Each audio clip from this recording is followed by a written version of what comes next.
Okay, here we are, Tuesday morning, Election Day, at the Riverwalk in New Orleans. We're gonna take a riverboat cruise this morning.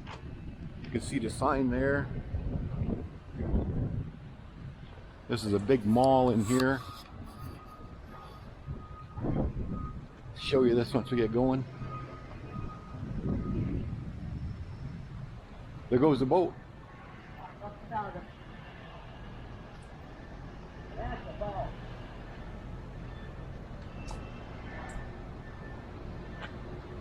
There's some of downtown New Orleans. They're working on a expansion at the casino.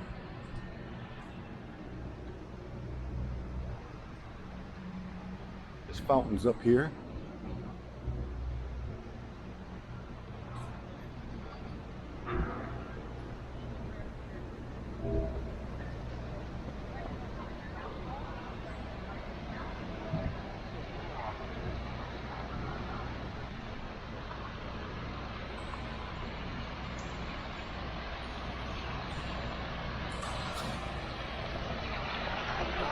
This is the fountain of the Riverwalk.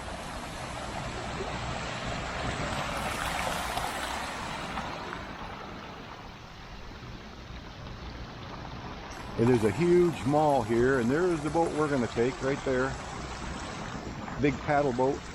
Going to go 6 miles up the Mississippi River.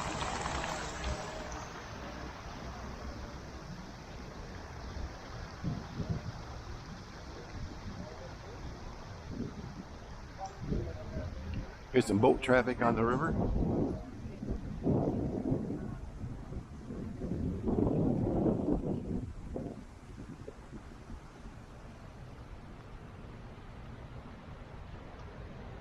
A barge going there. Another ship just went by. And there's another paddle wheeler coming.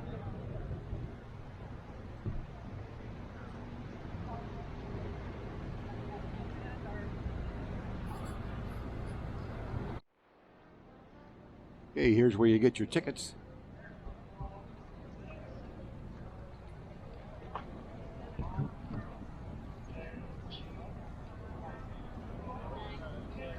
There's the riverboat.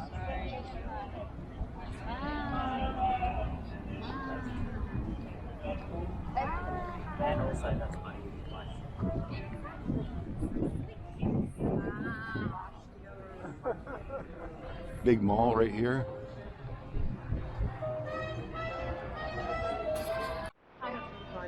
So maybe after. Okay. We don't need one. Behind here for a quick photo. We don't need one. Here we are boarding the boat.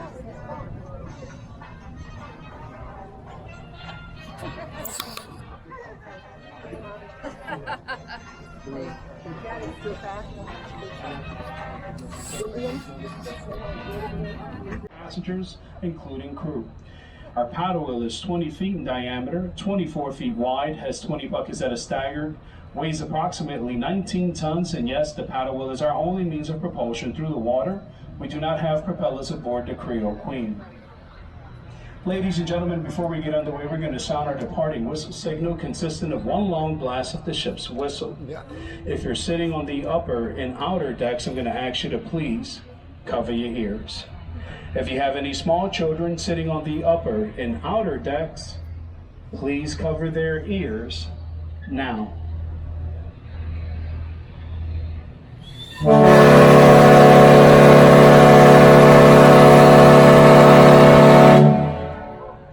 Ladies and gentlemen, we're going to turn the microphone over to our historian and narrator on board, Dr. Lauren Tarantino.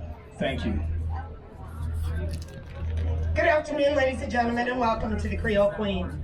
My name is Dr. Lauren Tarantino, and I'm going to be your tour guide as we sail down the Mississippi River all the way to the Chalmette battlefield. Ladies and gentlemen, the temperature outside today is 81 degrees, unseasonably warm for this time of the year, even in New Orleans. However, it does mean that gumbo is on the ready, and you should probably indulge if you can. One thing I would like to point out, though, it does get very warm on the river.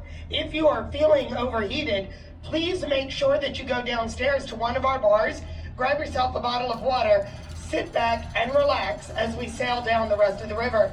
We do not want anyone getting overheated on the boat. The Mississippi River curves 3 times underneath the city of New Orleans. What this means is that in many places, the water is actually flowing in 2 directions at the same time. But what this means for you is that if you drop anything in the water, you will not be getting it back. Ladies and gentlemen, with teenagers and small children, please keep this in mind.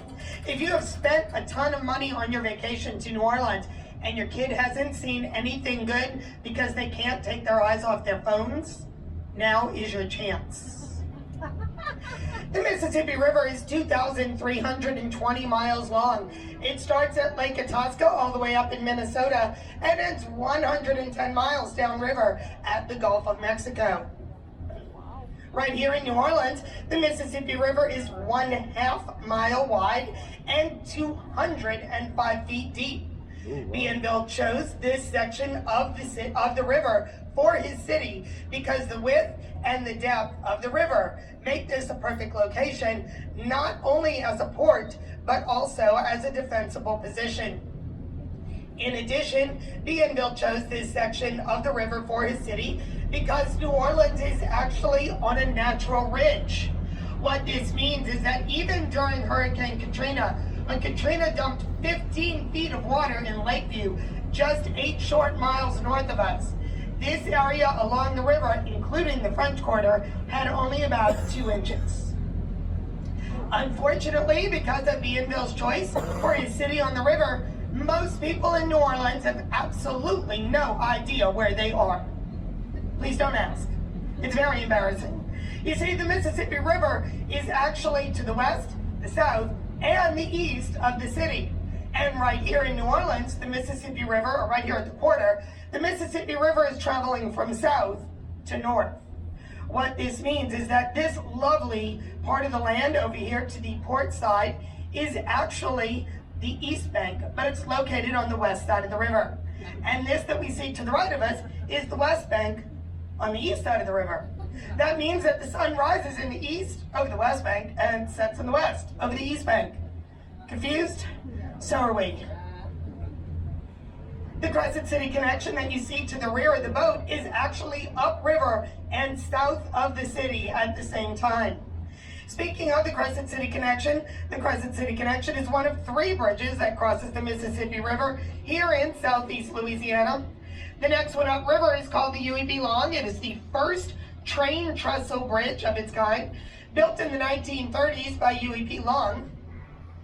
Prior to that bridge being built, trains were forced to come down here to the port of New Orleans, unloaded off of their tracks, put onto a ferry, shipped across the river, and continuing on the other side. This made train travel very difficult. Once the UEP Long Bridge was built in the 1930s, train travel suddenly got a lot easier. The next bridge upriver is called the Mississippi River Bridge in Baton Rouge. It was built by UEP Long also in the 1930s. When the federal government approached him and said, "Hey, can you build a bridge?" he said, "Sure." And when he said, "Hey, can you give me more money?" they said, "No." So he went ahead and built that bridge 2 feet too low. That meant that all these lovely boats that you see going up and down the river were now forced to stop in New Orleans because they couldn't get under the bridge. Very sneaky, UEP Long. This did, however, put New Orleans back on the map again. Ladies and gentlemen, if you look to the left of the boat right now, you will see a blue and white boat in the water. This is a crew boat. We use these as ferries now. We used to have these lovely paddle wheels, but they weren't very efficient or very fast. These crew boats can get you back and forth across the river in about 8 minutes. They are also part of the oldest ferry docking system in the United States, coming in at 185 years old. In addition, you can see the Green Aquarium of the Americas as one of the top 100 things to do in New Orleans. It has a sister zoo called the Audubon Zoo, listed in the top 25 of zoos to do in the United States. Just up ahead of us, you will see in the water the city of New Orleans. And no, ladies and gentlemen, I'm not talking about the actual city. I'm talking about that boat right there. The city of New Orleans and the Natchez are 2 of the other paddle wheels located here on the river in New Orleans. It's sitting right next to Jack's Brewery. We did name a brewery after a president. Go figure. We really like Andrew Jackson here in New Orleans. Hopefully by the end of this trip, you'll see why. Just on the other side of the brewery, you can see a steeple. That is the steeple for the St. Louis Cathedral. It'll be coming into view in just a minute. The St. Louis Cathedral was built in 1718, but finished to look the way that it does now in 1857. It is the oldest cathedral and the oldest minor basilica in the United States. A basilica is a cathedral where a pope has said mass, and John Paul was here in 1987. Ladies and gentlemen, go ahead and get your cameras ready. When we line ourselves up with those steps coming down into the water, you're going to want to get that shot. Now, we'll build the St. Louis Cathedral lined up with the statue of Andrew Jackson. It is one of the most iconic photographs of New Orleans. It's okay if you miss the shot, ladies and gentlemen. There's about 1 million of them online. If you are at the front of the boat, you might want to go ahead and grab that shot in 3, 2, oops, 1.5 maybe. And now, 1. If you are midship or back, you might want to wait a few more seconds. Either of those buildings on the sides of the cathedral, the cabildo to the left and the presbytery to the right, those would be, the cabildo is the Spanish seat of government, the presbytery is the original priest house. Neither one of those are actually the originals. The originals burned in the fire of 1788, but those two buildings were built in 1791 for the presbytery and 1797 for the cabildo, so still pretty old. That streetcar that you see going by right now is part of the oldest continuously used streetcar system in the United States, coming in at 183 years old. The statue of Andrew Jackson that we saw right there in front of the cathedral is 20,000 pounds and is made out of melted down cannons. When the British left here in 1815, they were running. And they left all their cannons. We melted them down. We made them into 4 statues. 1 here, 1 in Nashville, 1 in Washington, D.C., and 1 in Jacksonville, Florida. They go to all the prisons and they tell the prisoners, if you come and live with us in the swamps with the mosquitoes, we'll forgive your crime. And all the prisoners go, woo! And that's how we were founded. By pirates and privateers and murderers and scum of the earth. And if your family has been here for 300 years like mine has, then you're a descendant of pirates and privateers and murderers and scum of the earth. Woohoo! Bienville is very happy for the people he gets, but he knows he needs more. And so, over the course of the next few years, several thousand people are going to disappear off of the streets of France, only to wake up on a boat, shackled to a member of the opposite sex, told that they are now married and should get busy creating a new world. But Bienville still needs more. This time, girls, for obvious reasons. So he tells the king, I need girls, and the king, in a show of hilarity, is going to send Bienville a boatload of nuns. The nuns are, of course, the Ursuline nuns. They're going to build a series of convents here in New Orleans, the oldest of which still stands, built in 1752. It is the oldest building in the Mississippi River Valley. The nuns will be responsible for the hospitals, education, and all orphans in the city. Bienville still needs more. So he goes back to the King of France and he tells the king, look, I need girls so we can have babies. And the king says, great, go to all the debtors' prisons, and they do. So they go to all the debtors' prisons and they tell the debtors, look, we'll forgive your debt if you give us your daughters. And they do. The next couple of boatloads of people to arrive are all girls between the ages of 14 and 18. These girls are going to show up here in New Orleans carrying giant suitcases called casquettes, French word for suitcase. They are going to be nursed back to health by all the nuns and then married off to all the creepy guys in the city. Today it is considered an honor to be known as a descendant of the casket girls. In 1763, France picks a fight with Great Britain and they lose. So they give us to Spain because they figured they could get us back more easily from Spain than they can from Great Britain. They tell everybody it is a wedding present to the Spanish king. because the French king and the Spanish king are first cousins. They don't tell us for 3 years. The Spanish show up. They're like, hey, you guys are Spanish now. We said, no, we're not, although it probably wasn't that polite, and then we killed them. They weren't happy. They sent a guy here. His name is Alexander O'Reilly. O'Reilly's only job is going to be to round up all the guys in charge of the... I'm not making that up. I wish I was. It means roll on, roll off. As you can see, there are no cranes on the tops of the boats. That would be useful in maneuvering any equipment or emergency supplies or ammunition or anything really onto the boat or onto the dock. That's because these boats have very large doors on the back end that fold down into the water and allow for any of this equipment to be driven right into the belly of the beast.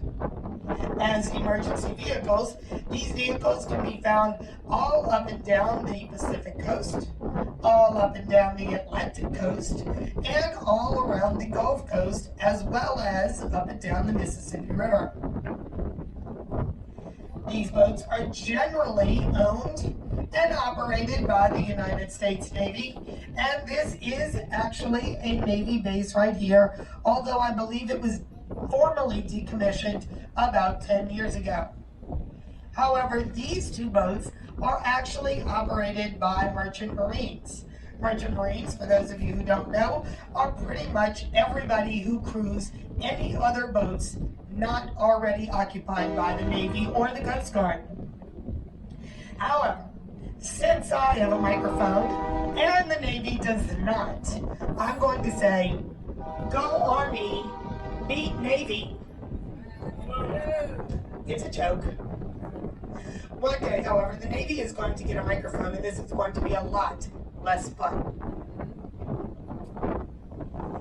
In 1800, Napoleon is going to come into control of France. He really wants a tobacco empire. The problem is you can't really grow tobacco down here because it's too wet and there's too many bugs. So instead, he settles on sugar. He thinks this is ideal because he has Haiti. He just needs New Orleans. So he tells Spain, give it back. And they do. Unfortunately, it will take 3 years for Spain to give New Orleans back to France. In the meantime, Haiti is going to stage a revolution.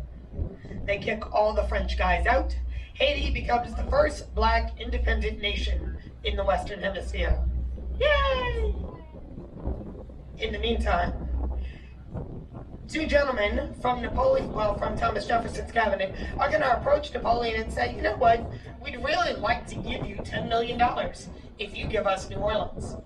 And Napoleon, who is fighting fires just about everywhere, is doing battle with just about everybody, and is about to get into a giant war with Great Britain, says, you know what, for $15 million, you can have it all. Ladies and gentlemen, I do mean all. I'm talking about 830 million acres, 560,000 square miles. It is going to double the size of the United States. It is going to add 15 states to the United States of America. And we will get it for 4 cents an acre. It is the best land deal ever, even considering Alaska, because you can't live in 70% of Alaska. It is, of course, called the Louisiana Purchase, and it will be signed by Thomas Jefferson on December 20th, 1803, on the 2nd floor of the Cabildo. Everybody's happy. Thomas Jefferson is ecstatic. Congress, not so much.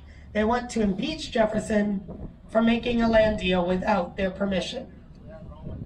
It doesn't happen. Unfortunately, we...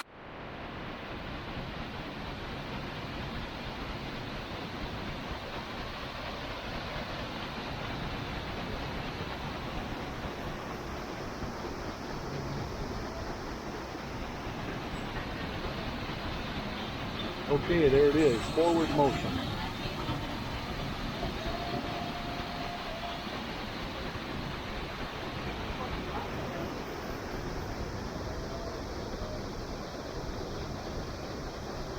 And that's it for the boat ride.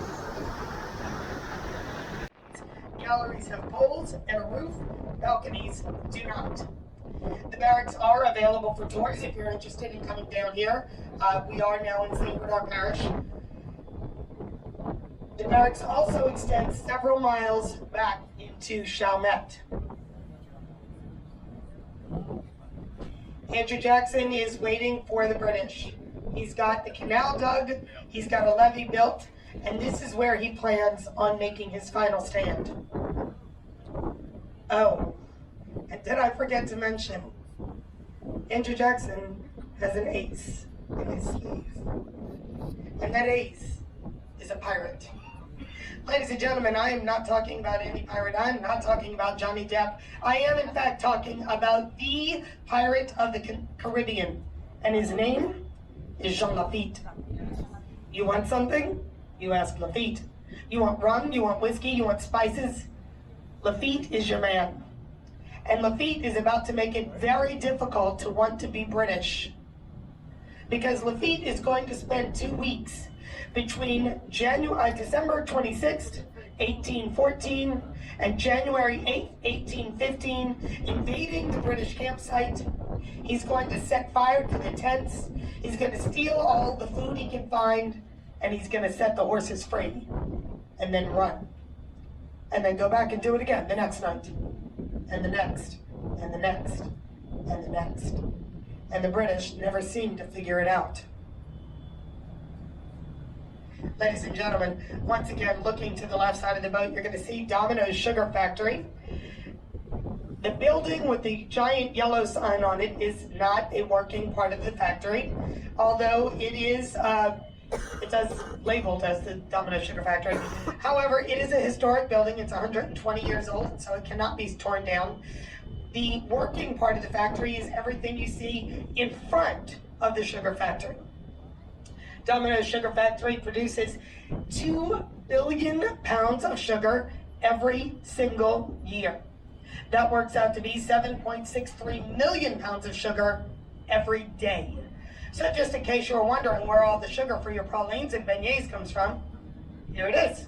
And just in case you were wondering if you are going to get diabetes or cavities while you're here in New Orleans, absolutely. We are doing our level best to go through as much of that sugar as possible. If you look to the left right now, although it doesn't appear to be working, there are 2 barges right in front in the water and several cranes directly over them. This is how the sugar comes to the factory as what is called sugar in the raw. It is very yellow and looks like sand. They park themselves right underneath those cranes. The cranes come down, grab the sugar out of the barges, load them on the trucks that would be waiting to take the sugar into the factory, and then have it produced into white sugar, brown sugar, and confectionate sugar. And it does look like the crane is working today. So if you take a look, you can see what looks like yellow sand coming out of the cranes when it's dumped into the trucks.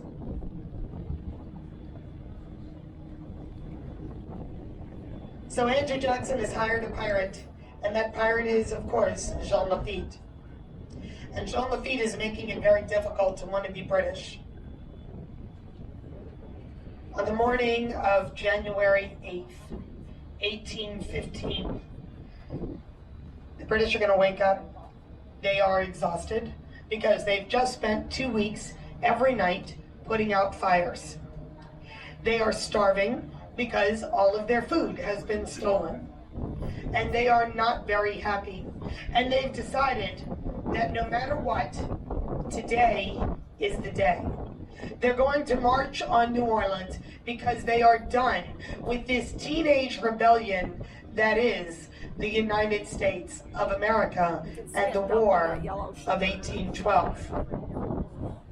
The British wake up, they get dressed, they drink their tea, and they start their march. And then God comes back.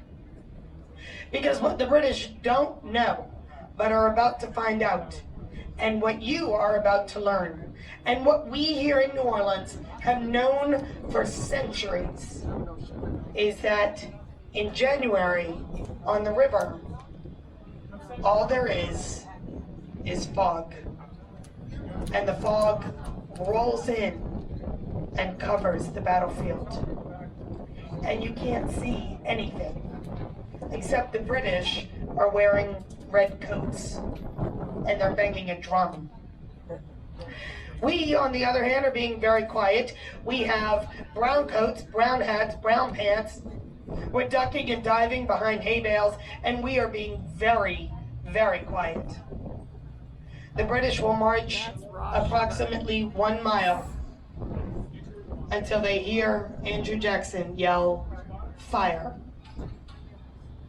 The battle has begun. Within 15 minutes, the British general will be shot off of his horse. His second in command will grab his sword, grab his flag, get onto his horse, and then he too is shot off the horse. The British have no idea what to do, and they stand there waiting for orders while the American soldiers pick them off. The battle is done in 45 minutes. The British will lose over 2,000 men.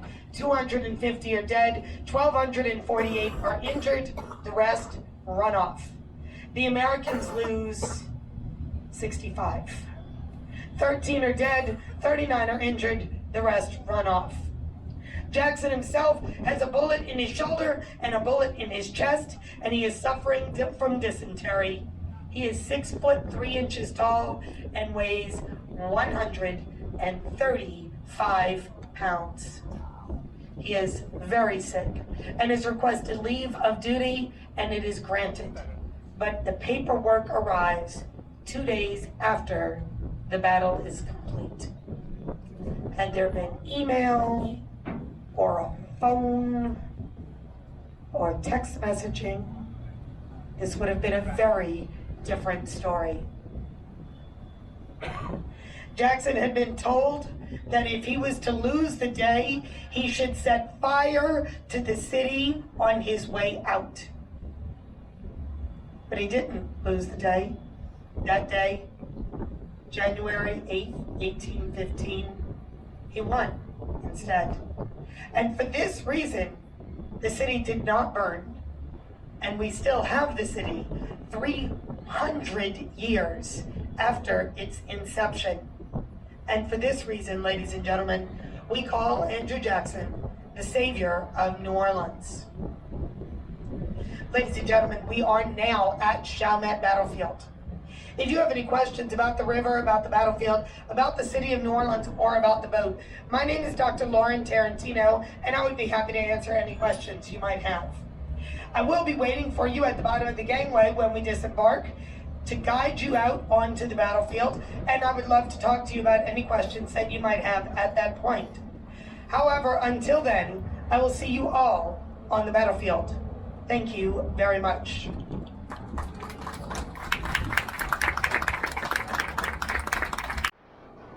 A couple of jets, if you can see them.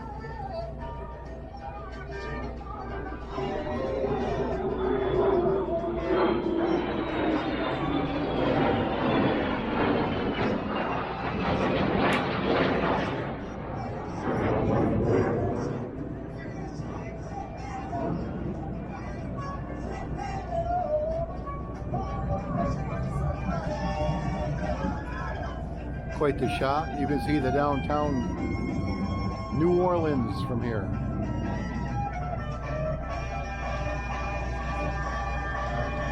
Or a swamp tour where you get to pet all those cute little alligators. We also have jazz nighttime cruises here on the Creole Queen. You can come over here, join us for dinner, and dance the night away listening to live jazz music as you sail up and down the Mississippi River. If you're looking for great things to eat and you're looking at being on land instead, however, please make sure that you head on over to Mulat's. It's a lot of fun. It is a Cajun restaurant, and you can try a little Cajun two-step dancing while you're eating delicious Cajun food. If you're looking to head into the French Quarter tonight, go on over to Muriel's. They have great shrimp and grits. That is totally the dish I suggest, and you will not be upset.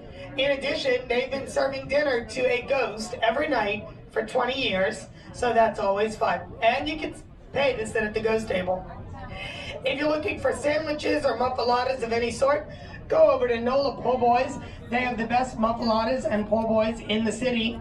And right across the street is Lafitte's Blacksmith Shop. It is not the oldest bar in the country, but it is the oldest building operating as a bar in the country. Get the Hurricane, or that purple drink, also known as the Voodoo Daiquiri, but it is made with Everclear, so that's on you. If you're interested in pralines, I have 3 suggestions. Go over to Southern Candy Makers, or Loretta's, or Aunt Sally's. All 3 have really delicious pralines. But if beignets are the name of the game, then Cafe Du Monde is the only game in town. Ladies and gentlemen, thank you again for joining us today on the Creole Queen. We really appreciate you being here. If you liked the tour, and we certainly hope you did, please go on TripAdvisor, give us 5 stars, tell them how much you liked us. If you didn't like the tour, don't go on TripAdvisor. Just pretend we never met. It works that way. Ladies and gentlemen, please remember that New Orleans is a tourism community. Please tip your bartenders, your entertainers, and your tour guides.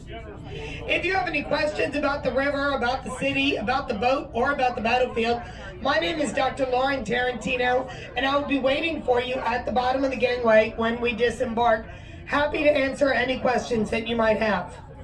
Once again, ladies and gentlemen, thank you so much for joining us today on the Creole Queen. We hope you have a wonderful time in New Orleans and safe travels from here on out. Thank you very much.